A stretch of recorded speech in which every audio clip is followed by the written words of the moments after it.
financial crisis of 2007 to 2008, also known as the global financial crisis, is the worst economic disaster since the Great Depression.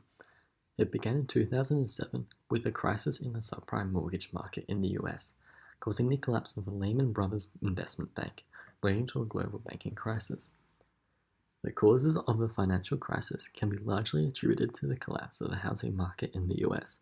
Firstly, in 2001, the Federal Reserve Bank fought off recession by lowering the federal funds rate from 6.5% to 1.75%. This caused liquidity and resulted in many borrowers with no income, employment, or assets beginning to buy homes, and the banks helped them to do so. Easy credit and increasing home prices made investment in high-yielding subprime mortgages resemble a new rush for gold. The federal bank then cut interest rates to 1% in June 2003. Bankers repackaged these loans into collateralized debt obligations, CDOs, and then sold them to investors.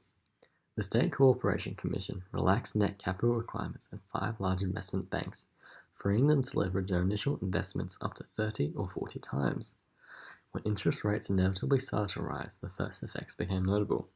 Many subprime borrowers could not afford the higher rates and started defaulting. The banks, in turn, had to sell their houses, increasing the supply of housing in the market, causing a crash in prices.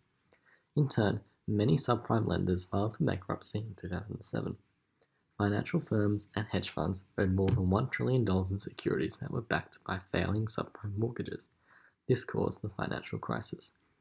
By August, the problem could not be solved, and it spread beyond the American Federal Reserve banks, and governments across the globe were forced to act together to prevent further financial catastrophe.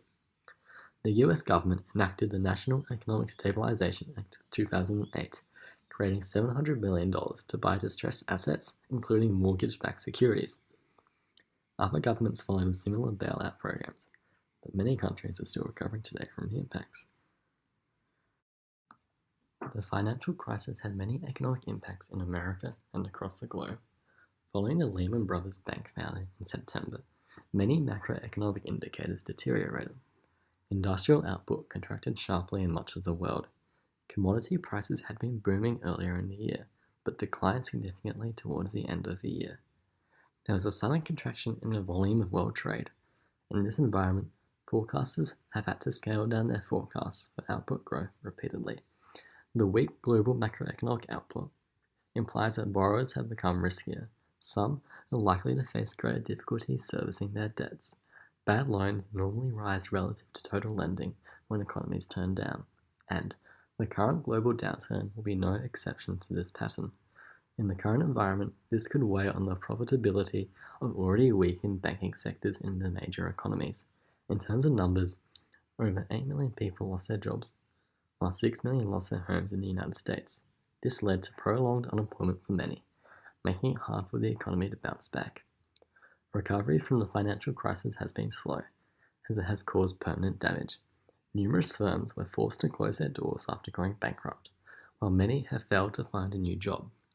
By 2015, the economy had returned to a more normal state, but it still remains vulnerable to another crisis.